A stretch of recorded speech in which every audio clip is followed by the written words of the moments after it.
What's going on, everybody? It's your boy, Drake Davis, bringing episode number 17 of the Let Me Say This podcast.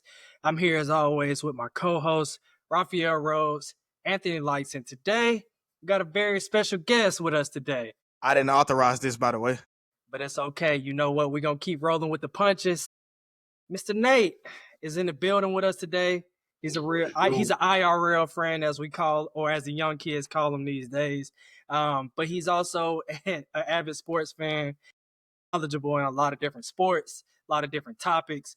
He's a fan of a couple things that I don't too particularly, But since he's here, we're going to start off with him, and we're going to start with a topic that relates kind of to him. So we're going to start off with the college baseball ranks today.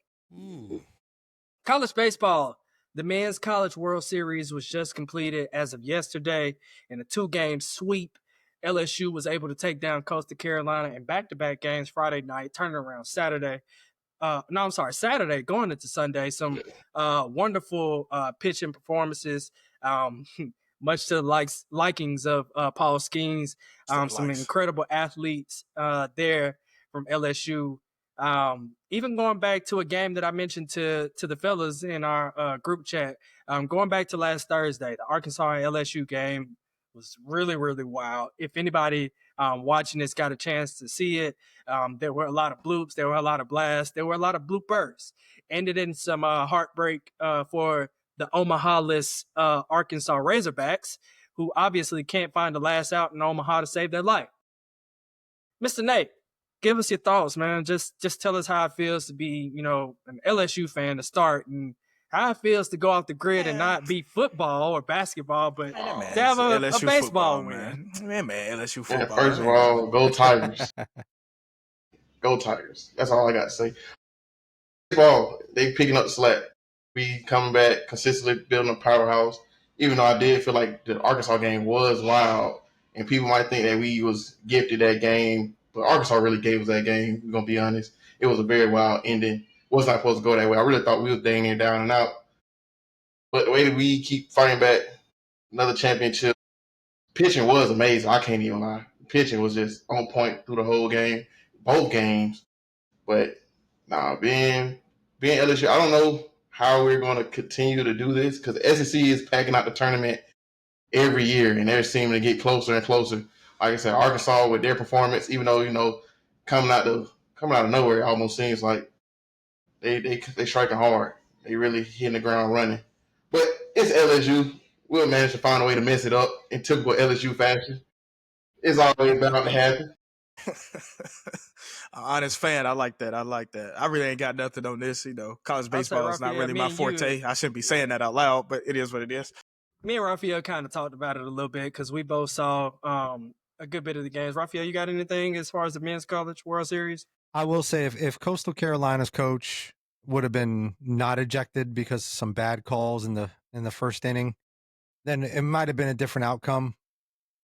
Throughout the College World Series, I was able to catch a championship game. It was kind of disappointing because I had high hopes for Coastal Carolina, but I thought it was good. It's good to see LSU start coming back into the baseball scene, and LSU's been on our tear the past about, I would say, 3 years with a pitcher that was drafted in the Major League Baseball and is highly touted as one of the best pitchers in the league right now, who unfortunately doesn't have an offense. And I feel kind of bad for Paul Skeens because he could have stayed with LSU for another 2 years and won a championship. So yeah. I mean, if he would have stayed at LSU instead of accepting the draft offer and he would have just stayed in college, I mean, you're looking at Paul Skeens would have been a national champion. Yeah. I mean, and that's, that was a name they threw around quite a bit during the World Series, Paul Skeens. And for obvious reason, that's something that is highlighted. I think this is their 8th national championship in baseball in last 10, 15 years. So it's not to go unseen or unsaid at all. And like Nate said, the SEC, we just saw it in basketball. Yep. We were very close to seeing it in football. Now here we are again in baseball, seeing the SEC completely pack out. Go ahead.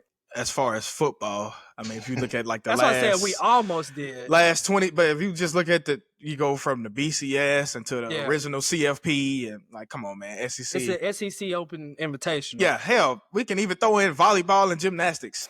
Gymnastics, they've been packaged. If we just being honest, man, SEC is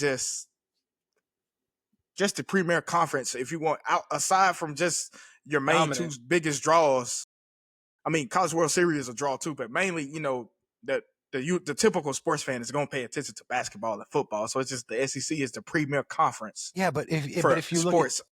But if you look at the SEC now with the NIL deals that are coming, you're going to see a lot more fans coming out to watch their baseball games. And they're going to watch what's going on in baseball. You want to know why? Because their teams are going to be better now. Oh, 1,000,000%. That's what I'm saying. Like you're looking at the ability to grow a team in baseball and in these other little sports that not a lot of people have paid attention to. But look, we take Texas Tech and women's softball, right? They're drawing because they paid $1 million for their pitcher. Yeah. You're going to see the same thing happening out of baseball, and you're going to see the same thing happening out of volleyball. Now, I know that they just passed that ruling in the NIL that allows for almost like a salary cap, but it's what the boosters can afford too, and then that has to get agreed upon and accepted by the NCAA. Yeah. Nick Saban for commissioner. That's all I'm gonna say. But I was gonna say, you know, it's interesting. It's interesting that we've talked about this topic a number of times over this podcast, and we bring it up here yet again. In the first 5 episodes, we talked about the NIL and its effect on college sports. In the last couple episodes, when it came to the Women's College World Series, we talked about NIL and what it does to college sports. Again, I'm asking, here in the baseball ranks, the NIL in college sports, we already talked about that it's a benefit to the sport and that it's going to continue to be a benefit for a very long time. But is there anything that's like, I guess what I'm asking is, should this not have been done 20 years prior to this? Or like, have we been just lost in translation for this long? You would have teams, if NIL was allowed in other sports, you would see teams, because back then, you got to think, Alabama was on probation. So there's a thing, we got Miami and we got USC. University of Miami, yeah. And then you can throw in Texas with Vince Young. So it'll be it would be a big 3 in college football, and maybe Ohio State, possibly Michigan underneath. Ohio State. So yeah, you get the teams like your Clemsons, maybe even your Florida States, your Florida, you throw them underneath as well. Back in the 2000s when all these teams, when the college football was super competitive. So it might be a 3-team race. I mean, it's still competitive now, but I'm saying there was a dead period where Texas, USC, Miami, they were irrelevant. Yeah. You know? Yeah. So Ohio State has always been Ohio State. Alabama with Nick Saban, especially when they got off probation. We seen what happened with Alabama. LSU came about. So, hey, it's just... And I almost brought them back to life. Yeah, so, and we see, like I said... go ahead, Raphael. I was gonna say, but you got to think, like, University of Miami's still fighting back from being irrelevant. They're becoming more relevant, but they were irrelevant for so long that they still don't want to play for them, and they've gone through in the past 10 years, 6 different head coaches. Yeah, Mario Cristobal Mario Cristobal now has been one of the longest tenured head coaches in the past decade. I mean, but the NIL is going to bring a lot because you have a lot of these schools that are like the private schools. So you take the Miamis, you take the Penn States. Penn State hasn't been relevant since the Paterno scandal. Now, well, the thing about Penn State has always been Penn State, no matter who the coach was, even with Bill O'Brien. It's just the fact that they have 2 games that they need to win, and they can never win them. They either win one of them or they lose both of them. There's been times they beat Ohio State. There've been times they beat Michigan, but they can never just beat both of them. And then now we get a 12-team playoff. A 12-team playoffs helps teams like Penn State. It helps a team like Boise State, whom I just watched the video on with what's the quarterback? Don't say his name. I got it. Kellen Moore. And there have been times that they've been robbed out of situation, but it's just their strength of schedule. So it's just that's what the 12. You could say the same thing about TCU. Yes. Because remember, TCU would be the 5th. Yeah, they were in the mix. Yeah, they were in the mix. Yeah, they were in the mix of that. They'd be Oklahoma State lost to Iowa State, so it kind of killed them. But now you're looking at, with this NIL deal, you're looking at Penn Penn State can now pay the players that Ohio State couldn't pay because they were out of money. And Penn State's boosters are a little more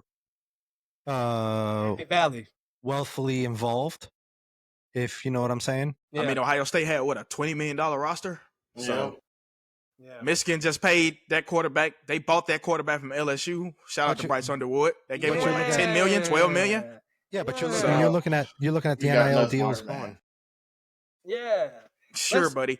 I was about to say, let's talk about that. But I wasn't done yet. Let me get on my spiel because it seemed we seen what the NBA is doing, basically preventing big threes, and even a team like OKC. Yeah, you still drafting well, but hey, you're gonna have to keep swapping your role players here on out when you pay your core guys. Yeah. And now we seeing with not college basketball, but we seeing with college sports, it's just like, hey, we on the College World Series. So Oklahoma, the juggernaut, who won like 4 or 5 in a row, they just lost because NIL is bringing parity. So we're just seeing parity across all levels of sports now. But is that a bad thing? Is that a bad thing or a good thing? No, I'm all for it. That's a great thing. As much as I love to see Alabama host 12 trophies in 17 years, but hey, it ain't cut out that way. You're not gonna win them every year. You know what I'm saying? You're not gonna win every year. It's cool. Now, here's the thing. You're gonna have an Alabama winning 12. If they win 12 trophies, let's say in football when they were the dynasty, right? And they were winning 12 trophies. They're still going to get views because people want to see them lose. Yeah, they want to see them lose. They want to see them fall. The Bama fatigue, yeah. But nobody's going to drop them because they couldn't. They were outcoached by a Saban-led offense and defense, and they were outcoached by Lane Kiffin when he was there. I mean, you're looking at all these guys that had outcoached every team that they played against, except for an occasional Clemson or an Auburn on a kick six, in the playoff, or an Ohio State. But that was occasionally. Now you're bringing a lot of parity where the Miamis and the Penn States, and they can have that opportunity to. Now Penn State can actually challenge to beat Ohio State, to beat Michigan. NIL, pre-NIL, like I said, Penn State is just one of those teams. They had a 2-game schedule. I mean, of course, they're going to beat Wisconsin. They're going to beat Minnesota. They might barely do it, but at the end of the day, they got better talent. But the 2 games we highlight for them every year were Ohio State and Michigan, and they failed to get it done. But guess what? We opened the door for 12 teams. Now we're talking about 16. Yeah, now we're talking about opening up for 16 teams in the college football playoff, which we need to pump the brakes on. Because I'm one of the ones, it got to a point where, excuse my language, I almost went back because I love college football, but excuse my language, I almost said the F-bomb. But I was to a point now, you know what? Go back to the BCS days. Hey, put these 2 teams in, everybody else shut up and take your bowl game. But hey, it is what it is now. It's never going to go back to that. Unfair. But yeah, it's never going to go back to that now. No. It's never going to go back to that though. I know that. I'm just saying because it got to a point where it's just like, bruh, be quiet, stop crying, schedule better games like Florida State 2 years ago. Like, yeah, you played LSU, but that was your best win compared to Alabama. That was like their 3rd or 4th best win. They beat the number 1 team in the country, 2-time defending champ. So why are you crying? Yeah, they lost the game. But they didn't have a quarterback situation. They had a quarterback controversy. They did have an offensive line. And look what happened when the season went on. They got better. Y'all, hey, yeah, you were undefeated. There's been many teams that were undefeated that didn't get a chance. So there's that. And that's all I got on that. The issue with the old BCS, though, is they took into account the strength of schedule. And the strength of schedule. It was strength BCS, of schedule. There was no human element to it. Yeah, BCS was all computer-based. BCS was all computer-based. And when you take the strength of schedule according to what the computer says, and you're looking at the rankings and the statistics, you're not looking at what the eye test is what they called it, the eye test. Yeah. You know, how do they rank up? How do they match up? The CFP just based it on That's an argument. mainly what's going to be a draw. What's going to be a draw? What's the 14? Yeah. What's going to be a good team against what? Yeah. What's the draw? Because when you win against Bama 3 years ago, when they lost, their 2 losses were combined 4 points, and you opted to put TCU in there. Granted, they beat Michigan. But look what happened in the championship. Look what happened in the championship. Big rivets. Yeah. So yep. And going back to Raphael's point, and to speak on Nate's favorite nonchalant quarterback, and how the NIL and money and Mario Cristobal, his longevity with Miami has brought them back to relevancy all of a sudden. Now you get a great year from Cam Ward. You want to know a secret? I'm going to let you finish, but you want to know a secret? You know he's only been there 4 years because Manny Diaz was the coach. Manny Diaz was the coach. Yeah, but Mario Cristobal is what he has brokered some deals at Miami now that has brought them back to relevancy. He's been the longest. I would say this. He's been the longest tenured coach that's been relevant because Al Golden was there for about. Al Golden was there longer than what he should have been. What's the coach before him? Randy Shannon was been there longer before he should have been. Randy Shannon was a terrible. But I mean, I get trying to keep the Miami aura around Miami. It ain't gonna happen. It's just like hiring Willie Taggart at FSU. It's just a thing. It's just a passing in time. But that signing for Cam Ward, and that showing that you have from him, the prospect of possibly being in the CFP, the prospect of Hard Rock Stadium not just being a bowl game, but being NFL stadium, being the home of a college football playoff game, being the place that possibly Miami could play multiple college football playoff games if they choose to do so. And now you look at, you fast forward a year and then you go sign Carson Beck from Georgia. Good old Lambeau Beck, baby. And so here we are talking about the relevance, talking about the NIL, talking about how it progresses the game forward. Even talking about, and I hate to bring this up, but it's absolutely true and it was just made a fact, Bryce Underwood has no business being in Ann Arbor. He has no business being in Ann Arbor. And I say this with a lot of respect because Keelan Russell also has no reason to be in Tuscaloosa. But guess what he is? Based off the amount of money and a promise that was made. Will it be similar to the Caleb Williams promise? I think so. But Bryce Underwood, when we talking in regards to NIL, and shout out to Ty Simpson too, because Ty Simpson was getting paid a good amount of money to sit on the bench and watch subpar QB play. If we be honest, in the words of my favorite poets, the Wu-Tang Clan, cash rules everything around me. Cream, get the money. Always does. Dollar bill, y'all. Always does. Since we got our special guest in the building today, we're going to circle back to a topic that I think is really hot, really on his mind, and something that I don't think we mind circling back to. I think this is going to be a topic that's going to be surrounded by him. We're going to let him take the lead, and we're going to pitch in and follow. Last week, nah, we ain't talking about a bust, and he ain't watched no film, so we know he don't know what we talking about. He ain't paying attention to us anyways. He hasn't watched game film, so we're okay. Gave him blank tapes, man. Last week, a very, very big trade went down. This past weekend, a very, very big series went down between two teams that made a very, very big trade. One trade that will be renowned for not the right reasons. Nate, you're here today. You want to talk on your Boston Red Sox. We're talking MLB. We're getting ready to talk All-Star here in a little bit. But for somebody that just had a team that they follow in baseball, they had a major trade, just talk to us a little bit. Tell us how you feeling. Tell us what you think about the trade. Give us a little insight as a fan. Sorry, it's sad to see him go, but he had to go. Like David Ortiz said, you can't be a leader on the team, highest paid person on the team, and you don't want to do whatever it takes to help the team. So you got to go. At some point, we got to look at you and just say, you got to get up out of there. Like, we love you, respect. You're a good talent. But, yes, we brought you here just to swing a bat, but we need you to do more than just swing a bat right now. And for the fact that you won't even consider doing that for your team, we can't have you be a leader here. So we got to get you up out of there. But he'll do it for San Francisco. Man, look, like I said, no, because like I said, we got a 2 versus 2 argument, and like I said, I'm F it. I'm gonna go all out. What the hell is he supposed to say? Just getting into the door? No, I don't want to do that here either. Like, come on, man. Of course he gonna say. Of course he gonna say the right thing. In the introductory presser. But can you imagine if Big Papi said no, I don't want to get on base, or Pedro Martinez said I don't want to pitch, or Manny Ramirez said no, I don't want to play in the infield, or Johnny Damon doesn't want him. Damon had to shave his beard when he got to the Yankees because that's a whole different topic for another day. But still, if he would have said something as a leader, Kurt Schilling come out the game with the bloody sock, which is overrated game, by the way. But he gotta go. But especially when you start making this noise, it's starting to be a problem. We're struggling with fielding, and we just need a vet out there to really just hold it down. Calm the team down. And you won't do it, you got to go. They weren't asking for Golden Glove performances. Exactly. You know what I'm saying? They weren't asking for a Golden Glove. It's first base. We just no, we're not asking for Golden Glove performances. But did we go out and get a Golden Glover to play your position? Yes, we did. Yes, we did. Yes, we did.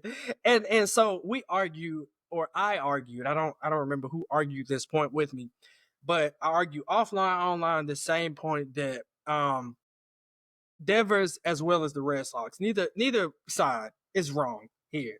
You know, you bring me in to be the best pitcher in the world, and then you tell me that I'm the second best pitcher in the world, and then you bring in last year's Cy Young winner, and you tell me that they're the ace. I feel a little.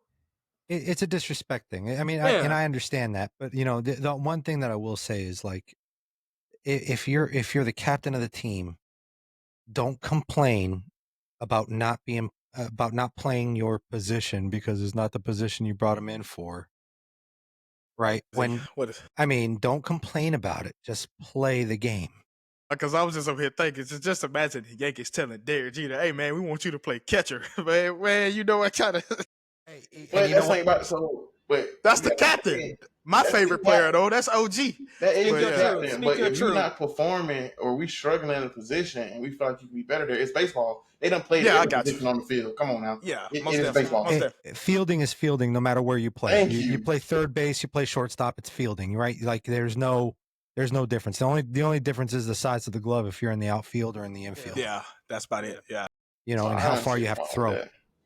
But, you know, as long as the Red Sox outdo the Braves, we're cool. I'm for that. I'm all for that. We all know. I'm all for that. I'm all for that. Come on. We all about to. We all about to. Hey, what did he say? F me for? I'm all about them curly dubs over here anyway. I'm all about them curly dubs over here. That's all I care about.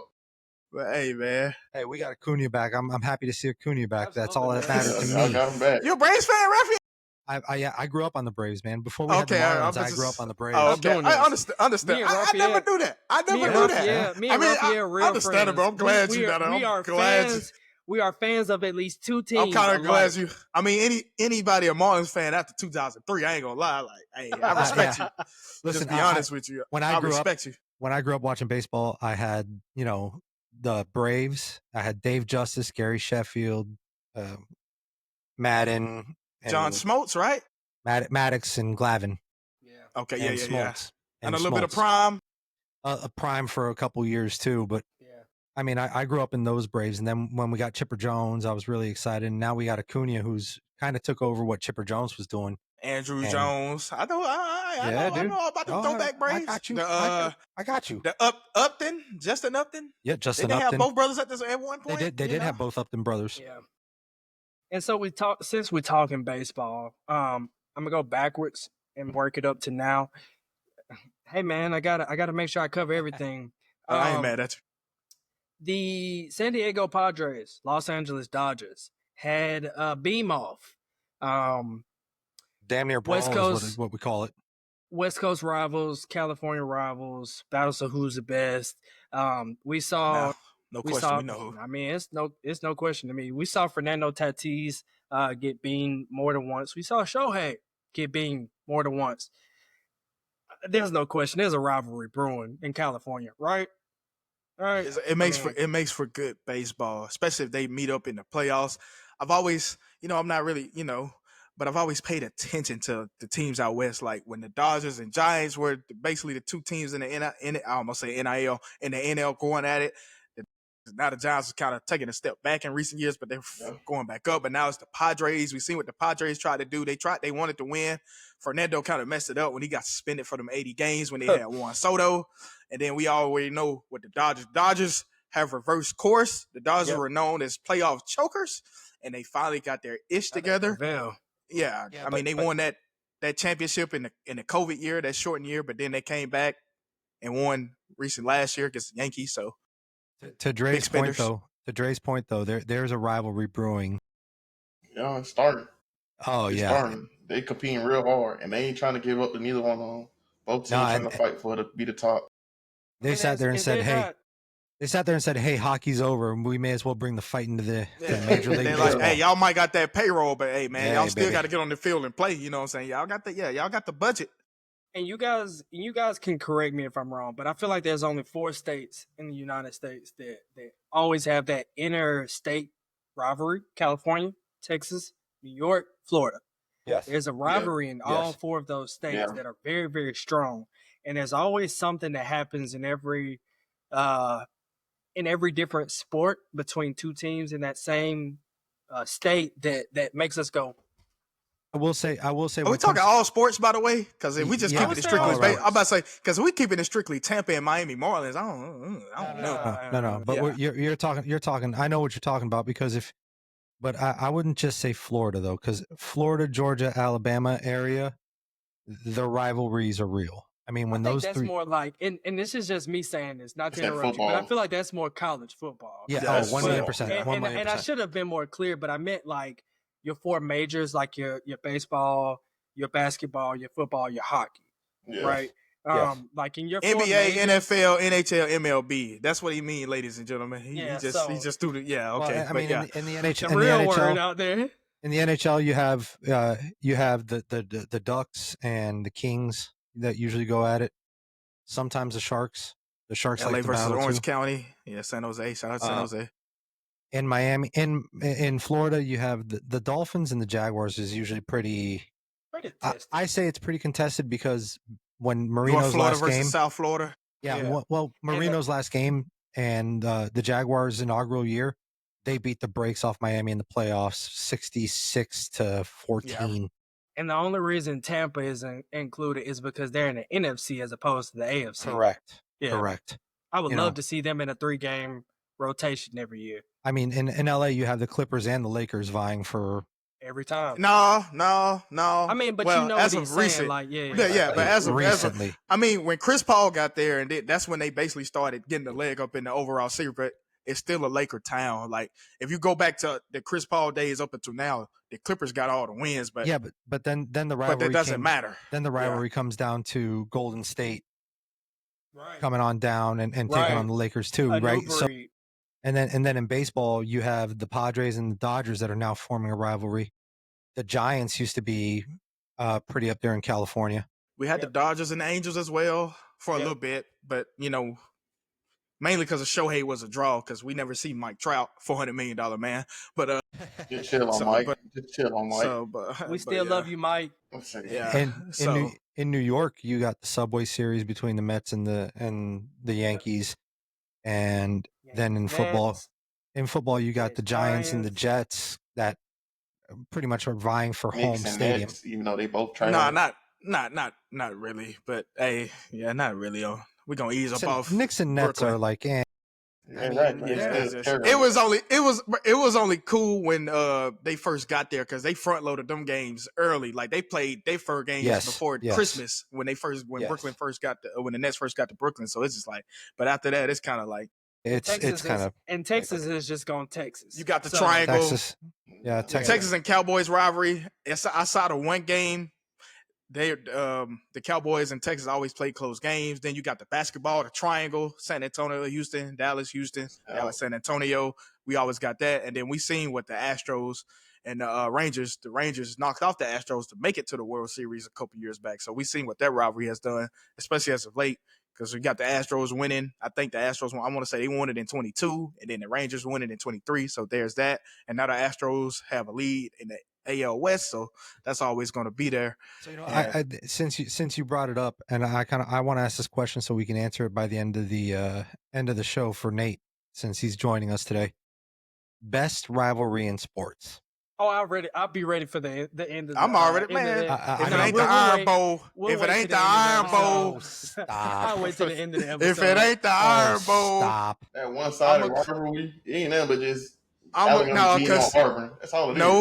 when you go to Jordan Hare, you never know what you gonna get at Jordan Hare. Y'all choking up a storm. It ain't nobody but Alabama. It's a lot of voodoo magic. It's a lot of voodoo magic. Y'all lost to them people since Cam Newton and the dang Celtics, Lakers. Lakers is probably the best rivalry. We got 30 minutes for everybody to think on that. Yeah, so I just want I want everybody to think about it because there's a lot of Maple Leafs and the Canadians. No. I want everybody to think about it. I want everybody to really think about it and come up with a good rivalry that you guys think is Duke, North Carolina. I mean, I don't care about them. Ohio State, Michigan. Before we move away from baseball, I do also want to touch Yankees on and the Red Sox. All right, man, let's go. All right, let's go, man. I do want to touch on just a little bit more baseball. Knicks and the Pacers. All right, man, let's keep this. All right, let's go, man. Let's go, man. Let's go. Before we move away, Shohei did Heat in the Knicks, man. You remember the Heat? All right, man. I'm done. Shohei had his second appearance on the mound this season in the span of a week, pitching another full inning against the Nationals yesterday. Buccaneers and the Colts, not the Patriots and the Colts, man. Tom Brady versus Peyton. Right, that was only, yeah, it was only. Unlike the first outing that Shohei had, he did not give up any runs. He also did not have any strikeouts. He did not give out any hits. He did have another 20 to 30 pitch appearance. I'm like I said last time, I'm still not sold on the idea of Shohei going back to pitching, starting as a pitcher. Raphael brought up a really good point last week that Shohei honestly should just be a closer or a reliever. First of all, love to see that was me. Man, I'm sorry. Credit for my work, man. I'm sorry. He co-signed it. I appreciate it, but that was me. I agreed with him. I agreed with him, but it was Anthony. I can't see Shohei being anywhere near what he used to be as a starter or anything like that. You guys got anything as far as his second appearance on the season, two full innings pitched. I think it's the first time that he pitched just in 2 games since 2020. 2020 is the last time he pitched in 2 games. I think obviously it's the Dodgers. Unless the Dodgers, everybody on the team get terminally ill, they have to cancel the season. I think once it get close to the playoffs, I think they're probably gonna give him a game where he pitches at least 5 to 6 innings. Yeah, but I still. Other than that, closer relief role. Yeah. I do want to highlight though, it's impressive. It is impressive that this guy comes off of Tommy John surgery, comes back, and he's already pitching 5 innings, or 3 innings, 4 innings, and he's doing well in his recovery. But I still wouldn't rush him after Tommy John surgery. I probably would have kept him as a DH personally, because that's where he's making his money right now. Like that's where he's bringing in. That's what he's bringing into the Dodgers. He's bringing in that hitting. That's the draw. That's the draw for them. Excuse me. That's what the fans come to see. Yes, exactly. They want to see Shohei hit. Pitching. I mean, don't get me wrong. He's proven he can pitch, and that's fantastic. I'm happy that he can pitch. I'm happy he looks good, and I'm happy he feels good. He's already a freakish athlete that I haven't seen in a long time, but I still think you gotta ease him into it. Definitely. But that's why I say around. Yeah, that's why I say around. That's why I say as it progresses. That's why I say it's September. Maybe September. Like maybe. Yeah, that's why I say let him go 5 innings. But like right now, I would just hold off a little bit because you don't want to risk re-aggravating a Tommy John injury where your elbow's right now. Gonna be we shot. don't need to do that right now. Yeah. Anything on Shohei as a DH or so? The argument last week was that we bridged the Devers trade of him being basically a permanent DH into Shohei, and how Shohei is pretty much a permanent DH. You got anything on if you were the Dodgers owner right now, what would your direction be with Shohei? I agree with him. I ain't gonna cap. Make him closer. Hit all game, close. But other than that, nah. I wouldn't say go back to being a starter. It'd be pointless right now. You're too valuable as a hitter. Ain't no point. Way too valuable. Putting him at relief doesn't hurt you. It doesn't hurt. It actually helps you. Putting him in relief helps you. It just strengthens your bullpen. He doesn't have to be a starter right away. There's no rush to get him back into it, because if he re-aggravates that elbow, he's not hitting. He's not playing, and his career is over, and you just paid all that money. Just put him as a closer. Let him come in and close a few games. Put him at relief. I would. As a manager, I wouldn't want to risk it. Like, that's a lot of money you're putting into your star player. Yeah.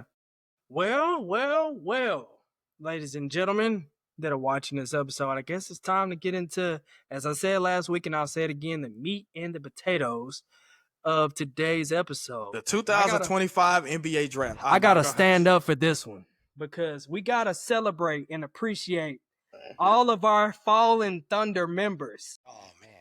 And it can't go without saying that without number 35, without number 0, without number 13, I don't think any of this is possible. And without number 23, Andre Roberson, Thabo Cephalosha, Serge Ibaka, Kendrick Perkins, Jeff Green. Oh man, James Harden, James Harden. Man, I mean, it's so many names. Ennis Cantor, Steven Adams before he had the long hair and the tattoos.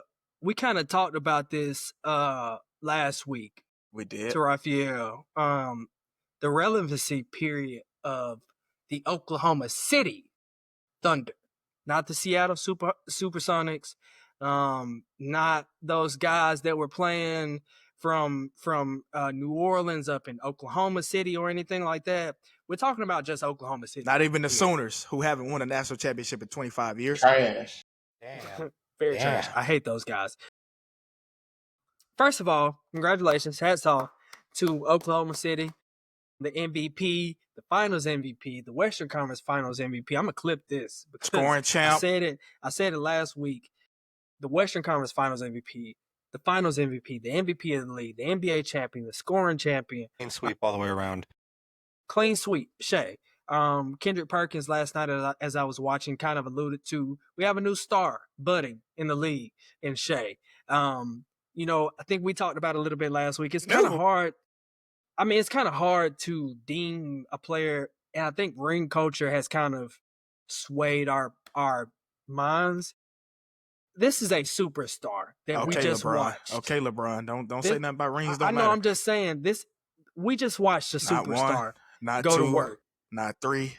All right, man. I'm gonna let you go. We just watched an absolute superstar go to work. Shea had an incredible final series, an incredible playoff series, an incredible season overall, just magnificent. Even his counterpart, Jalen Williams, great season, great playoffs, great finals. Shea averaged 35 and 4 in 7 games in the NBA Finals. Our prayers and our thoughts go out to Tyrese Halliburton, who went down with an Achilles pop last night.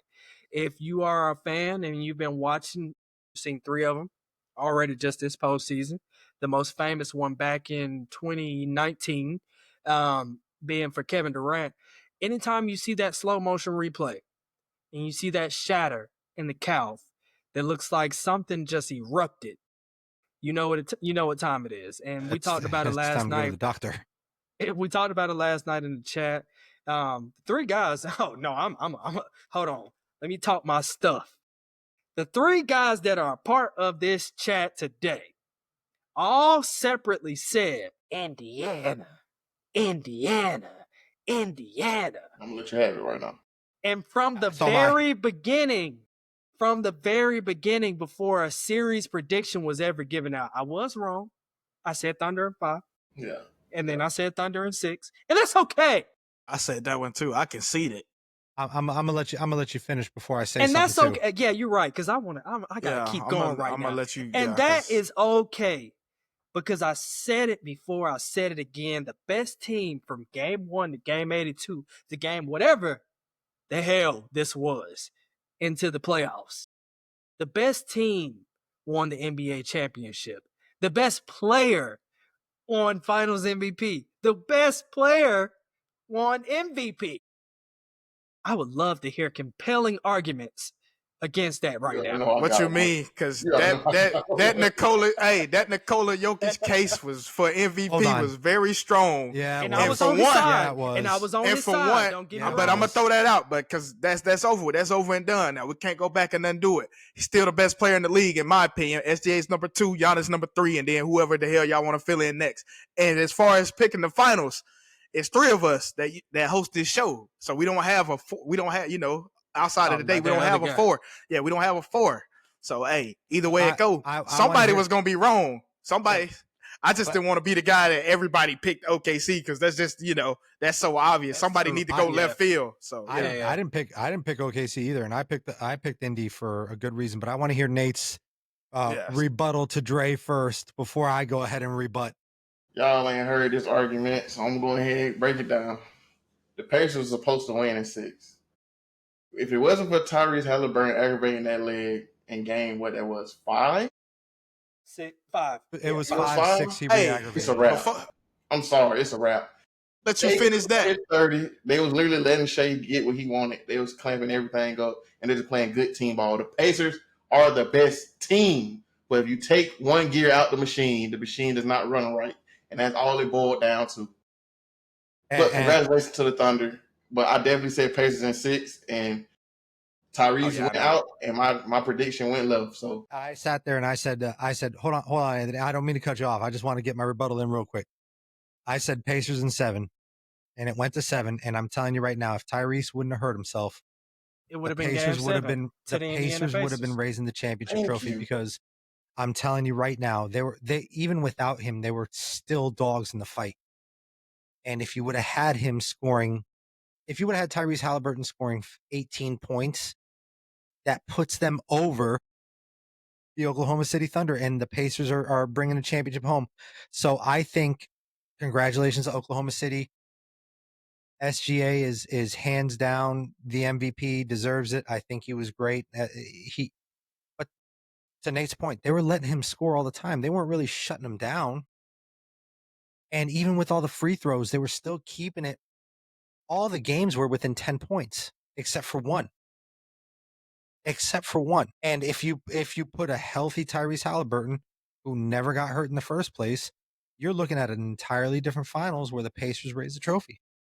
Man, like I said, after game 4, I said it.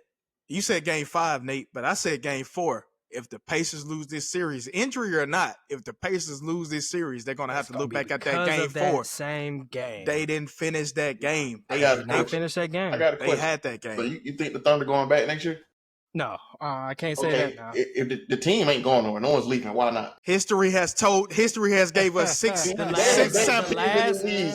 So much confidence in them. Why they don't go back next year? The last 7 years has told us that next year there should be another new champion. I'm all but for it. I will make a case for the Thunder. But I will make a case for the Thunder to repeat. But because they the youngest team right now, so I will make. They got young legs, so that is that's good. But all the defending champs haven't made it out of the second round. Toronto didn't make it. Lakers didn't even make it out of the first round. Even the Celtics, they came. The Celtics lost in the second round this past. Why? The Nuggets lost in the second round to the Timberwolves. The other year against the Warriors and lost and came back again. So you don't think they can make it back? Because every time Pascal Siakam is on the floor, somebody pops their Achilles. Hey, watch it. Touche. But they didn't win. But they didn't. You brought up the Celtics in 22, but they didn't win. The Warriors did, and look what happened to the Warriors. Lost the second round. And also, major side note, I'm just glad God works harder than the devil, because you know what? That devil magic they were conjuring up there in Indiana, it didn't prevail. But not against Shea. Hold on. If you guys don't think Oklahoma City has a chance to go back at all, I said they got a case. I think they're strong. I think I would put them as a strong favorite. If they're not losing anybody, I would think they're a strong favorite. We're still talking about the strongest conference in basketball. Yeah, but you're still talking about you're leaning on history at the same time, and history is also meant to be not repeated. Yeah. Right? You're supposed to learn from the mistakes, and I think they're learning from the mistakes because, to Nate's point, Boston got all the way back into the second round. Why didn't they win? Pop goes the Weasel. Before that injury. Don't let them live, because I don't think they were going to make it out of that series. Before that injury, all them barrage of threes. Yeah, they lost that series within the first 2 games. Let's just be honest. I can agree to you, but that injury took the wind out of their sails completely to even put up a fight. Once Tatum went down, they didn't even want to. It's like they didn't even want to go to the arena. Why show up? No, they didn't want to play. It was out.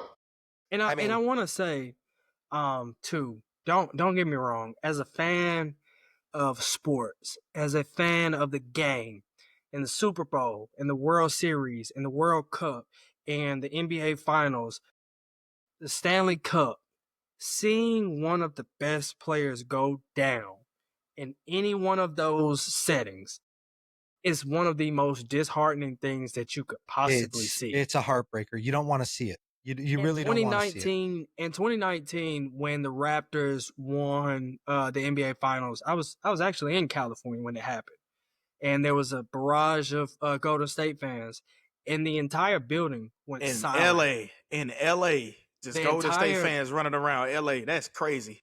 The entire building went silent when KD went down. Last night, when I was watching the game, when Halliburton went down, my heart sank. Yeah. Because A, I knew exactly what happened.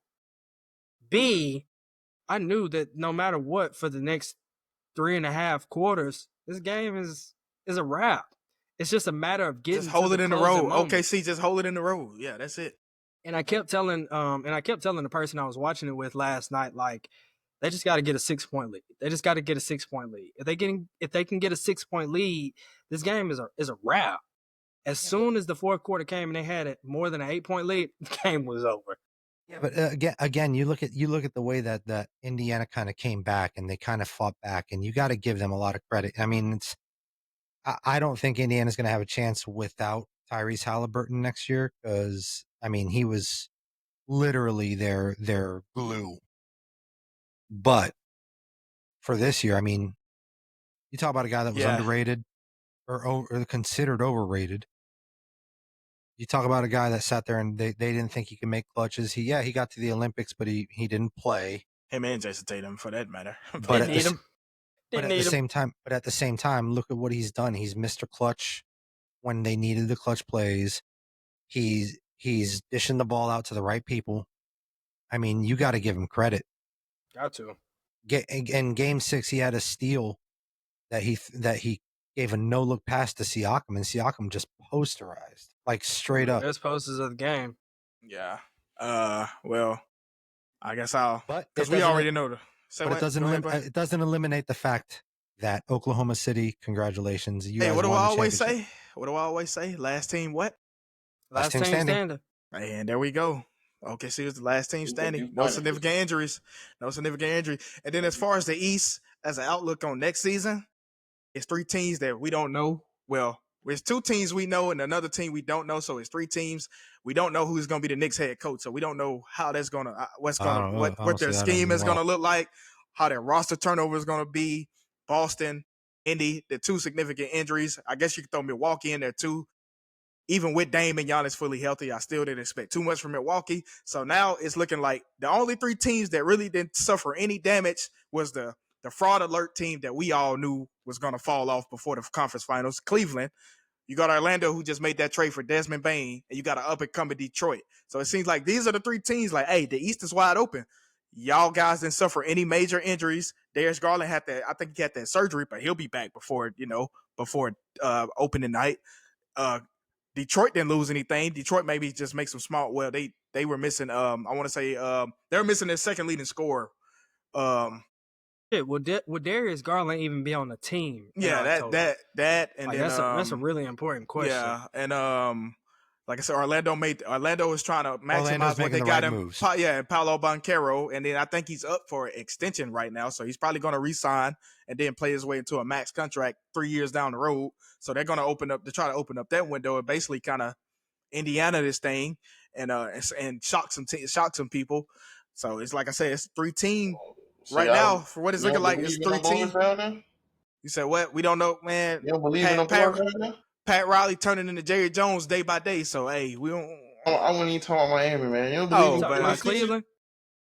Man, what? Talking about Cleveland? Hey, man, kick him out, man. He talking about the 76ers, man. Y'all don't trust the process, man? He ain't got a chance? Bruh, not at all. That process ended when Ben Simmons didn't take that wide open dunk. The East wide open, like you said. So right now, no team, they haven't took that many damage, that much but damage. I don't think anybody what you mean? Joel Embiid can't stay healthy. They about to move Paul George. And I feel like the East is always wide open. Yeah. It is. It is. Yo, man. You're a Miami Heat fan. You feel like the East always wide open? I mean, hey, look, LeBron came to town and we won the East 4 years in a row. But off the strength of him just showing up. Not 2. Not 1, not 3. Not 2. Hey, yo, this. But yeah, so we might see a different now as far as I know 8 years, we might see a different representative out the East. Now, as far as the West, I can see OKC going back, but we might see somebody different out of the East. We're not about to see. Like I said, Boston is going to be competitive because it's Boston, but I don't think they make it past the second round. I don't think they're going to be. I don't think they make it past the second round. I don't agree with you on that. Knicks, hell, they might not even make it out of the first round, honestly. The reason I'm not agreeing with you on Boston is because you still have a lot of contracts that need restructured before the season starts. Yeah, we already know they're going to get rid of Drew Holiday, Kristaps. Yeah, they're gone. I don't see them really rebounding. They need Kristaps. They need. Nah, they can't afford them. Somebody's got to go. They can't let afford Al Horford go. Please let Al Horford go. He gonna retire. So either that or he gonna take a lucrative discount and they gonna keep him. So there's that. But I get what you're saying in that regard. You said he's the new Udonis Haslem? No, please. We don't need another one. But yeah, so hey, you cut back on Drew Holiday and Derek White. That's all. In this weaker parentheses ER East, I'm looking at Detroit as being that team to emerge through this all. Honestly, with Cade Cunningham, I like that.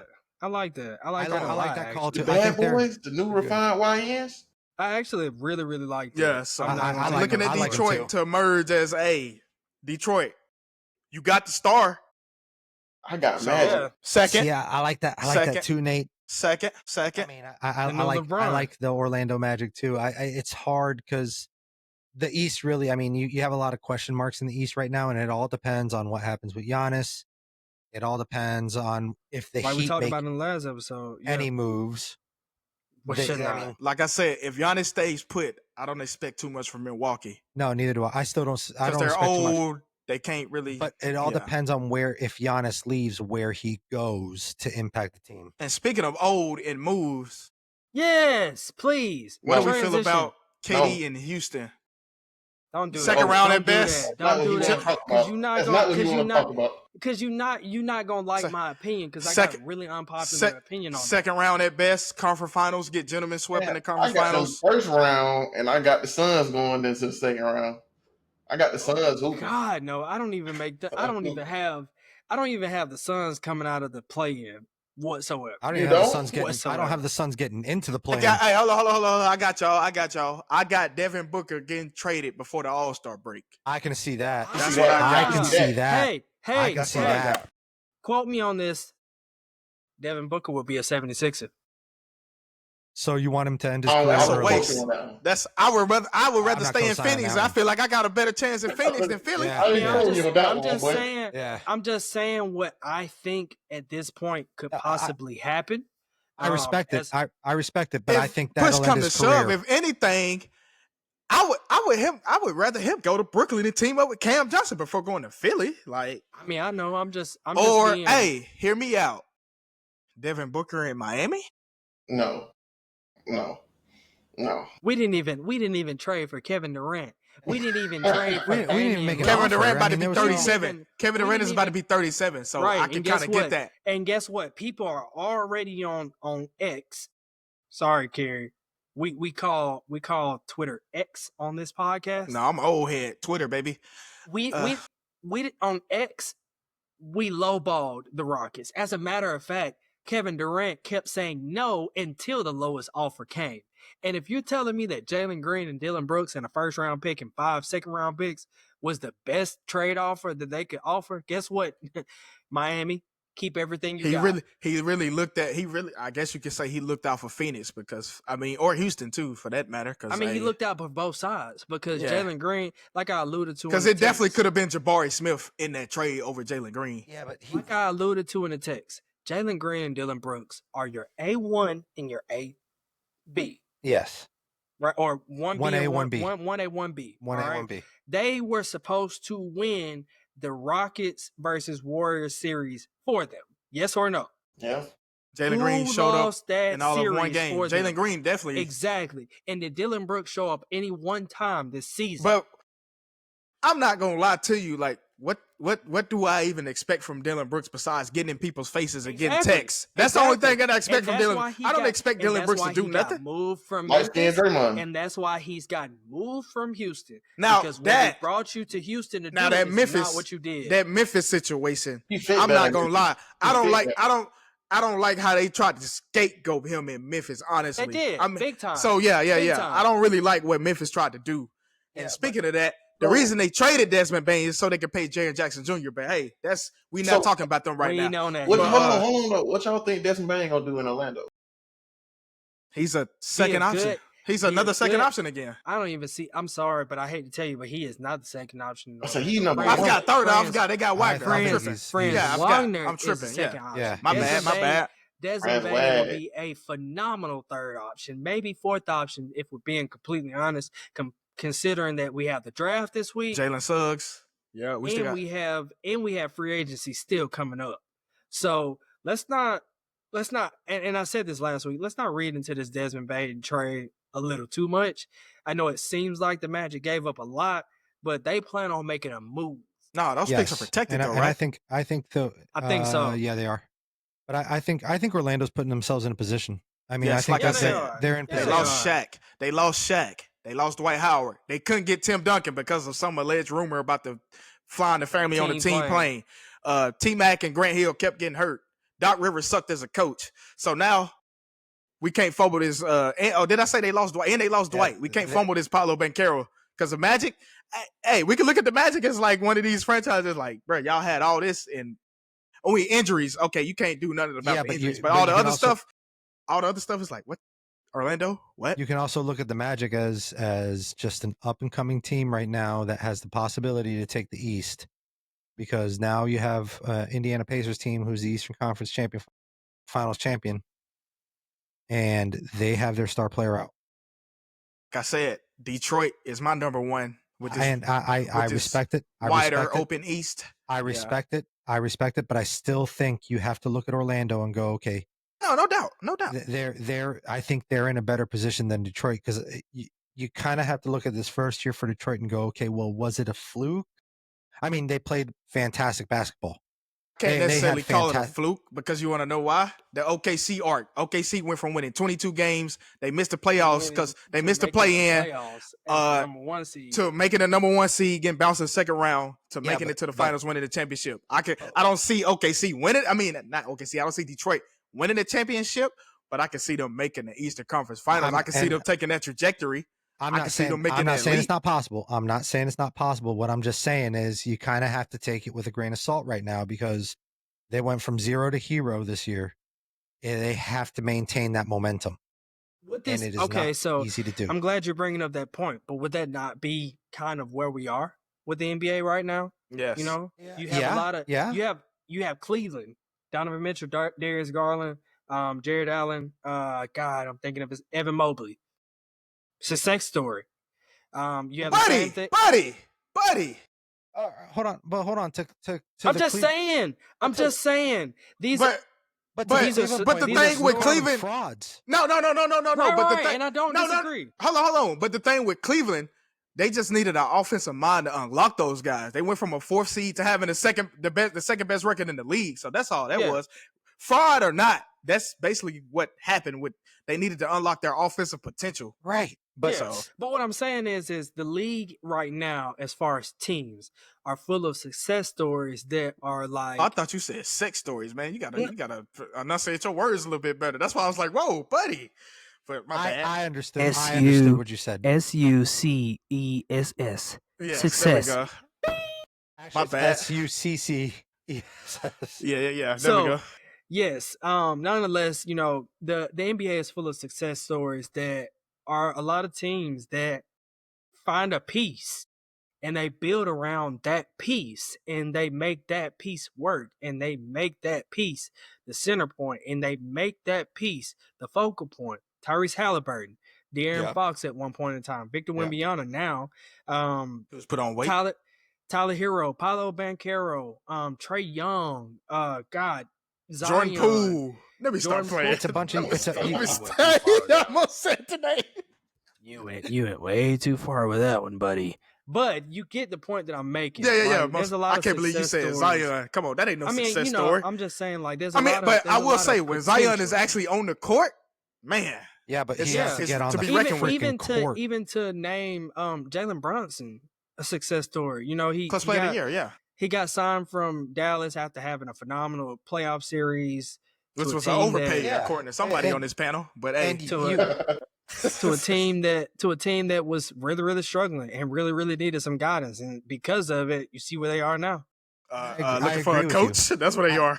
I agree with you, and I think Detroit has the possibility to continue building off their success, but it's still early, and we just finished the season 24 hours ago. But these type of things happen though, Ralph. So I know. Yeah, I'm not. This is what makes us famous. Which is why I'm not saying like Detroit won't make it. I'm saying that I think Orlando's in a little better position than Detroit is on it, just because they made moves. Detroit hasn't moved anybody yet. They haven't really solidified what they were missing. They have the grit. They play hard, tough nose, physical basketball. I get that, but I'm gonna ask you this question: who needed to make the moves the most, Detroit or Orlando? Because if Orlando kept their rosters, if Orlando kept that roster the same, they might just be a play-in team at best. Right. And matter of fact, they were a play-in team. But Orlando needed it. Orlando made it. They made it happen. But I'm just saying, Detroit is still a piece away from really dominating they are, the East. But the thing that they have over Orlando right now is continuity. They don't have to go out there and see what works best for them. They just inserted a Desmond Bane who can go get you 20 a game. So now they got to figure out how we work him in the lineup and still get the number of shots that he can get. Detroit doesn't have to do that right now. Detroit has the continuity. And I want to say Detroit has a little bit of a better coach. I respect Jamal Mosley. I respect what he does, but I will give the nod to JB Bickerstaff. I agree with you. I would give the nod to JB Bickerstaff. So that's what I'm looking at it as. I get what you're saying. Yeah, of course, they made that move for Desmond Bane, but Detroit has continuity already. They already have. Agree. They just need that. They don't have to make a big move. They might just need to make a small or a marginal move to propel them from a 6 seed to a 3 seed. That's it. That's all I'm saying. Like, I get it with Orlando, but and I agree with you. I mean, like I said, I'm not saying Detroit's going to go back to being a 12-win team next year. Yeah, no, most not. Like I think they are playoff contenders, and if you get in the playoffs, anybody has a chance once you get to the dance. Right? Always. Like anybody has a chance. If the Pacers get a chance to make it. I see like you want to interject. Head up, man. Okay. I wanted to tell y'all, appreciate you having me on. Second time I hear on the podcast. Yes, sir. Come back again. And y'all gonna have to cut out the LSU slander. Been a lot of slick shots on him about the LSU Tigers. I don't know about that. We gotta talk to your compadre up there. But it's all good. I try to keep it. Come back. I'm always welcome to come back. Yes, sir. You're a friend of the show. You're a friend of the show, man. Y'all keep doing what y'all doing. Y'all coming long ways. Thank you. Goddamn drink. I ain't say nothing, man. I mean, I don't think I ain't really had too much, man, unless somebody else did. No, I mean, I can't wait to see this Orlando Detroit conference finals, though. I can't wait. I can't wait to see this. Hold on. Before we leave. Oh yeah. You do gotta answer the last question, then we gonna wrap. Before we leave, best rivalry in sports. We'll go whichever sport. Just choose one, and then I don't know. Gotta be. Can I go 1A, 1B? Go ahead. I'm gonna go Lakers and the Celtics, and I'm gonna go Red Sox and Yankees. Red Sox. Okay. So cliche. So Red Sox fan and a Lakers fan. I know, but still, that's just so cliche. Well, that's like me saying Tennessee and Alabama and the Cowboys in Washington. That's so cliche. I mean, Cowboys and Washington is a good rivalry. Now Tennessee and Bama. I can tell you that man. That's our real, but that's our legit. Everybody think it's Auburn, but it's really Alabama versus it's really Alabama. You have to think about when Tennessee just coming back, being relevant. Yeah, Auburn is already up the street. It's right there for bragging rights, and it's the state of Alabama. And state, but like Auburn, it's really Auburn and Georgia. That's really I know Auburn and Georgia always had the rivalry because they because low key Auburn is low key damn near in Georgia, but that's a different discussion for a different day, and I don't feel like giving a geography lesson. But for me, go ahead. Yeah. I told you Maple Leafs and Canadian. No, I'm just playing. Hold on. I'm gonna let you go, and then I'm gonna circle back. Falcons Saints. Such a homer. That's like me saying Cowboys and Giants or Cowboys and Eagles. Well, it's better than saying the mother Iron Bowl. I think I got the best argument right now, then, because y'all both said something. Falcons Saints. Anybody else? Anthony, who you got? Y'all about to hate me. But all right, ladies and gentlemen, that was episode 17 of the Let Me Say This podcast. No, go ahead. Nah, man, I ain't got it. I Go ahead, Raphael. We gonna end with him. I'll tell you this. He gonna rap. Now, if we're talking college sports, I'm just gonna stick with college for mine, and I have a 1A and 1B. 1A, 1B for me is Army Navy is probably one of the most exciting in-service games, and it's called the game for a reason. It's one of the highest rivalries that you'll watch, even though it's nothing but triple option all game. They still find a way to make it exciting somehow, right? Hey, so, man. Hey, listen, go Army. I'm Team Army as well because the Air Force. No, it's funny. I'm messing with you. I know. We were born from you guys. That's how it happened. Yeah. Most def. But then if my other one is going to be Michigan, Ohio State, I think that is probably one of the hardest fought rivalries, and there's always a fight. There's always. Oh yeah, and last year kind of was the pinnacle of it with that, with what they did in the middle of the field. But I'm gonna take it back. I hope we get back to this being a great rivalry because this was one for the ages back in the 80s, 90s, even the early 2000s. I'm gonna go Miami, Florida State. Ooh. See, I don't want to go. I don't want to be a homer. I don't want to be a homer. See, but that's you. That's why I picked it because I knew you couldn't do it. I'm gonna go Miami, Florida State for college football, and for MLB. There's nothing like it. No, I'm gonna save it. Now, if you're looking at Major League Baseball, now if we're talking about different sports, Major League Baseball, I still think the Yankees-Mets series, Yankees-Mets Subway Series. I'm gonna go Yankees-Red Sox, either or. I'm gonna keep the rivalry because we just said greatest rivalry in sports. We didn't say like team versus team or player versus player. We didn't elaborate it. I'm gonna go Sid the Kid versus Alex Ovechkin as far as my 1B as far as two individuals. I could have chose Kobe LeBron, Kobe T-Mac, or Tim Duncan and versus KG or Dirk. But yeah, I'm gonna go Sid the Kid because those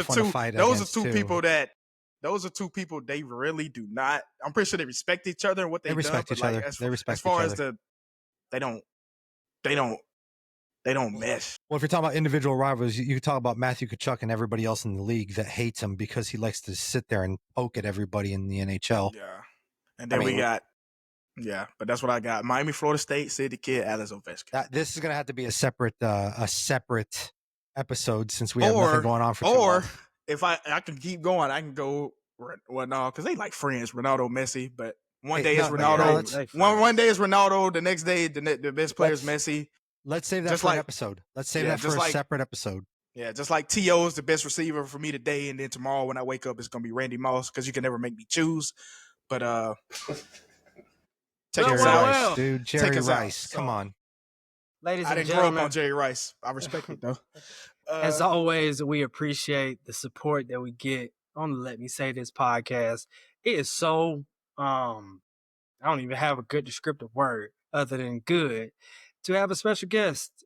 Probably one of the first as far as a real official episode. We are grateful to have Nate here with us today. Nate, you got anything closing? I know you got to get out of here, but you got anything closing? No, I ain't got nothing. Keep doing what y'all Shout yourself out. Shout yourself out. Man, Drop your follow me socials. on all platforms. Sellout Virus, capital S, capital O, capital V, followed by 334, TikTok, Instagram. You can find me at those places. Appreciate you for being on here, though. And you can find me on YouTube at Drism Gaming. You can find Anthony anywhere, literally. Just go outside. It doesn't change. You can find my guy, Raphael Rhodes, on IG, on X, on YouTube, at the Outranked Pod. Somewhere where I think maybe one, if not all of us, may make an appearance. Yes, you will. Yes, you will. But yeah, he's a veteran too, by the way, Raphael. So, Nate, thank you for your service, sir. Appreciate it. Once we end the show, I'll talk to you in a second if you don't mind. Next couple episodes, of course, will probably be a little slower, probably be a little more discussion pieces. Some of our major sports are wrapping up. Before we get to All-Star break, that's about the only news that we're really going to have other than something major that NBA happens. Draft. If anybody makes an unnecessary trade or anybody who wants to trade up. Other than that, listen, we just know Cooper Flagg's going number one. We know Cooper Flagg's going to Dallas. Dallas. And Nico Harrison, he might draft Ace Bailey. But yeah, let's close it out. Come on now.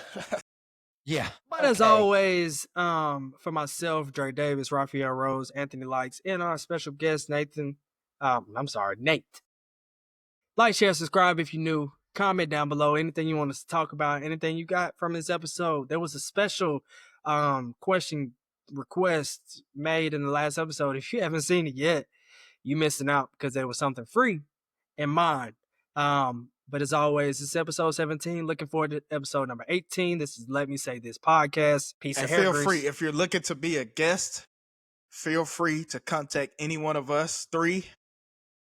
But you're going to have to go through some serious checks first before we let you on. But there's that. And thank y'all for tuning in to Let Me Say This podcast. And we're out.